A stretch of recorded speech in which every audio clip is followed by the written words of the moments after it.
Hello my dear student, welcome back to my channel Education. মৰমৰ ছাত্ৰ-ছাত্ৰীসকল,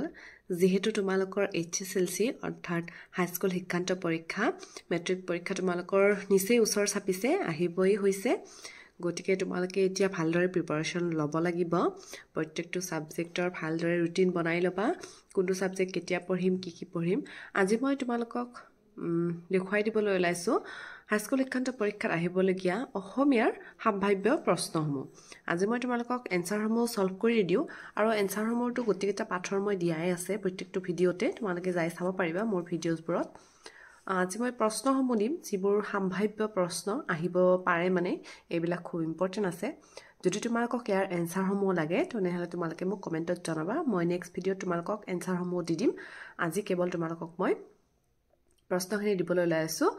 বেছি নহয় আজি খুব বেছি 20-22 টা মান আজি তোমালোকক দি দিম নেক্সট ভিডিওত আকৌ দিম মই আৰু এদিনাখন তোমালোকক মই গ্ৰামাৰ বিলাকো মানে অৰ্থাৎ ব্যাকৰণ খিনিও মই তোমালোকক কিখিনি ইম্পৰ্টেন্ট কোনখিনি ইম্পৰ্টেন্ট সেইখিনিও মই তোমালোকক দি দিম গতিকে আজি মই তোমালোকক পাঠৰ ভিতৰতে থকা কবি পৰিচয় আৰু পাঠৰ পৰা আহিবলগীয়া 1 মাৰ্কৰ যিখিনি কোৱেশ্চন মানে সম্ভাৱ্য আছে সেইখিনি মই তোমালোকক দিব ওলাইছো ভালদৰে তোমালোকে লিখি লবা নহলে তোমালোকে প্ৰশ্নৰ উত্তৰটো লিখাই আছে তাৰ লগত মিলাই চাবা আৰু টিক মাৰ্ক দি থবা আৰু হেবোৰ পঢ়িবা চাবা প্ৰথম প্ৰশ্নটো হৈছে হেমচন্দ্ৰ গোস্বামীৰ সম্পাদিত এখন গ্ৰন্থৰ নাম লিখা 2 নম্বৰ প্ৰশ্ন হৈছে জীৱক কোন 3 নম্বৰ প্ৰশ্ন ভাৰতবৰ্ষৰ সকলোতকৈ ডাঙৰ পুথিভঁৰালটোৰ নাম কি 4 নম্বৰ প্ৰশ্ন কবিৰত্ন উপাধি কোনে লাভ কৰিছিল 5 নম্বৰ প্ৰশ্ন ভট্টদেৱৰ সম্পূৰ্ণ নাম কি 6 নম্বৰ প্ৰশ্ন কবিয়ে চাই থাকোতে মুখ কিহেৰে ভৰি পৰিল বুলিছে 7 নম্বৰ প্ৰশ্ন অম্বিকাগিৰি ৰায়চৌধুৰীৰ জন্ম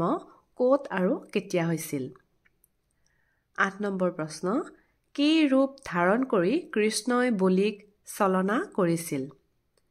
9 নম্বৰ প্ৰশ্ন কাণখোৱা কাব্যখন কাৰ ৰচনা 10 নম্বৰ প্ৰশ্ন ইৰানৰ ইছলামিক গণতন্ত্ৰৰ প্ৰতিষ্ঠাতা কোন 11 নম্বৰ প্ৰশ্ন শিৰিন ইবাদী কোন 12 নম্বৰ প্ৰশ্ন ৰথীন্দ্ৰনাথ গোস্বামীয়ে কোনখন গ্ৰন্থৰ বাবে হেমবৰুৱা সোঁৱৰণী বঁটা লাভ কৰে 13 নম্বৰ প্ৰশ্ন লৰ্ড কাৰ্জন কোন 14 নম্বৰ প্ৰশ্ন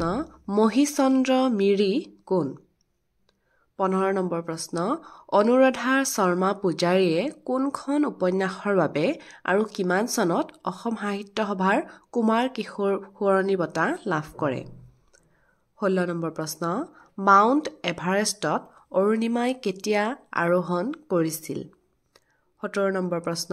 ইন্টাৰনেট কি 18 নম্বৰ প্ৰশ্ন সকলোকে বান্ধি থোৱা এনাজৰীডাল কি আছিল 19 নম্বৰ প্ৰশ্ন চাহ উদ্যোগৰ কৰ্মীসকল ক'ৰ পৰা অসমলৈ আহিছিল 20 নম্বৰ প্ৰশ্ন অসমৰ পুৰণি সাহিত্যৰ সমলবোৰ কি 21 নম্বৰ প্ৰশ্ন ইছলামীয় ভাস্কৰ্যৰ মূল সম্পদ কি কোনটো 22 নম্বৰ প্ৰশ্ন কোনটো যুগক ভাৰতীয় সংস্কৃতিৰ বিস্তাৰ যুগ বুলিব পাৰি মৰমৰ ছাত্ৰ-ছাত্ৰীসকল আজি তোমালোকক মই প্ৰায়খিনি কবি পৰিচয়ৰ পৰাই প্ৰশ্ন দিছো কবি পৰিচয়ৰ পৰা 5-6 মাৰ্কটো আহিয়ে যায় প্ৰশ্ন আগৰ কোৱেশ্চন পেপাৰসমূহত দেখিছো গতিকে তোমালোকক সম্ভাৱ্য প্ৰশ্নসমূহ মই আজি তোমালোকক দি দিছো তোমালোকে এইবিলাক চাবা তেতিয়া পৰীক্ষাত নিশ্চয়কৈ কমন পৰিব নেক্সট ভিডিওত মই আকৌ কেইটামান এনেদৰে লৈ আহিম তোমালোকৰ কাৰণে 20-25 টা মান লম্বা কোৱেশ্চন মানে অৰ্থাৎ দীঘল কোৱেশ্চন যিবিলাক 2-3 মাৰ্কৰ আহে সেইবিলাক মই তোমালোকৰ কাৰণে লৈ আহিম আজি এইবিলাক 1 মাৰ্কৰ দি দিছো তোমালোকক আৰু তোমালোকক এটা ইম্পৰ্টেন্ট বস্তু মই কৈ দিও তোমালোকৰ আধুনিক ৰূপ লিখা হন শব্দৰ আধুনিক ৰূপ লিখা তোমালোকে কানাইৰ সাতুৰি নামৰ পাঠটোৰ পৰা আধুনিক শব্দৰ ৰূপকেটা চাই লবা এইটো পাঠৰ পৰা বিশেষকৈ আহে এইকেটা যে আছে ইয়াত আখি খেদি ৰজনী প্ৰভাত হুটিয়া ডাক কিহৰ হাৰলি